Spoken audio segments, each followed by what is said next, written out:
Google Stadia launched on November 19th, a little over a week ago, or a little longer now you're watching this video, offering a gaming experience beamed through the clouds, or fiber optic cables from Google's data centers, and into your personal devices. But it wasn't exactly what we'd call a home run for cloud gaming, nor the end of days for hardware journos. So what gives? Stadia was touted as the next evolution of gaming, the metaphorical rising tide that lifts all boats, the game streaming service to evangelize all game streaming services. But when launch day came, almost every review, from professional reviewers to Redditors, reckons Stadia launched just a little before its time. And since then, there's been a couple of hiccups that have left us unconvinced of its streaming credentials. So is this the case of streaming tech's nascent implementation? Perhaps, but there's more behind Stadia's struggles. It's how it will go about convincing PC gamers to get on board. Therein lies the issue: Stadia's business model. Now, before we get to it, it's worth remembering Google Stadia is changing its business model, in a sense, when it goes free next year. The Stadia we see today isn't the same Stadia we'll experience sometime in the future, but there's far more the search engine Goliath has to do to make its streaming service work and beat the competition. There have been many reports of latency, lag, and even anecdotal claims of overheating Chromecasts, yeesh, but realistically, these are all technological issues that could be fixed, or at least bandaged up. Give any streaming service a couple of years and ubiquitously fast internet courtesy of fibre and 5G, and they're sure to offer up a feasible and functional product tantamount to the real thing playing from a PC tower. No, instead it's the business model behind the company's streaming aspirations that appear to be fundamentally flawed, or at least ill-judged, and we're betting something has to change if it's to compete with its fierce and numerous rivals. Google's trying to become a holistic gaming platform, and we all know where that ends up: exclusives and tribalism. It's a closed platform, though one that will essentially be available on practically any device, but requires you either to buy Stadia games through its store or sign up for the paid Pro subscription. It's also aiming to produce first-party games itself to promote the latent potential in its cloud gaming platform, and those won't appear anywhere else. Now, we'll admit we're coming at this from a PC gaming perspective. Everything's got to be open, customizable, cheap, covered in RGB lights, rah rah rah, you get it. But PC gaming is a massive market, and one that Stadia's streaming competitors are chasing. Blade Shadow, Microsoft's Project xCloud, and heck, even Nvidia's GeForce Now all have ways of targeting the store PC gamer.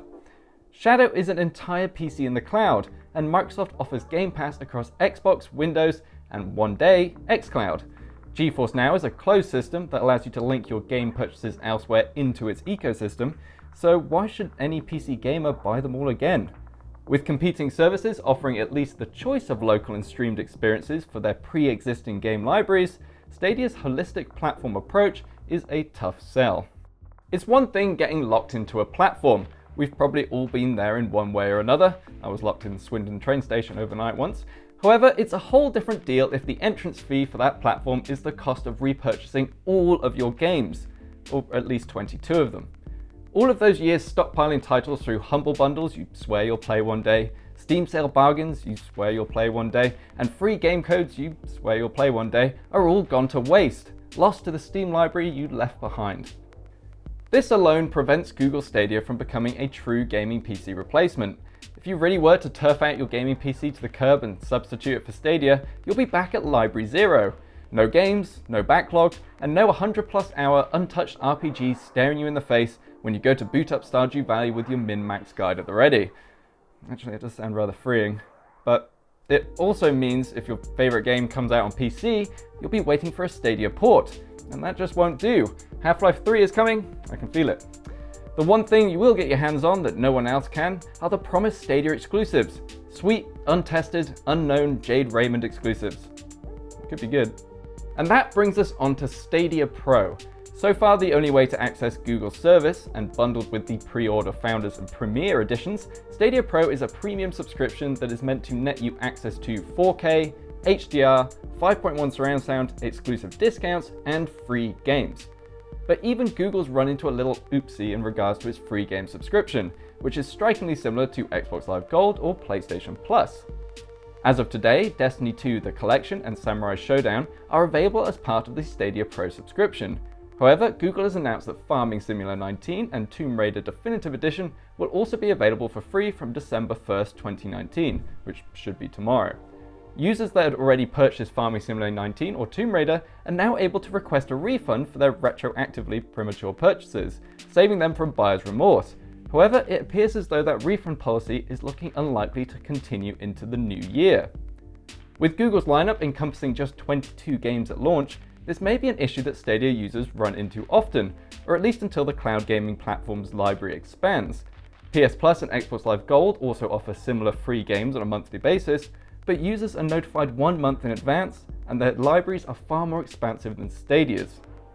And that's without mentioning that Stadia Pro promises 4K, but it appears as though some devs didn't get the memo. With the likes of Destiny 2 and Red Dead Redemption 2 definitely not actually rendering in 4K, Google has shifted the blame to devs and almost washed its hands of the whole ordeal. Great. All in all, Stadia is a tough sell, and that has very little to do with the actual streaming technology at its core and any skepticism you may have regarding it. Google's asking you to take a chance on its Stadia service right now, and it's just as much a promise for the future as it is a beta test for a public launch next year. But we're still not convinced that even when it goes free to play, that it will rise above its fierce and experimental competition. Let us know what you think about Stadia and the future of cloud gaming in the comments, and give us a like and subscribe and ring the bell while you're there. Also check out PCGamesN.com for more from us and the rest of the gang. See you on the other side.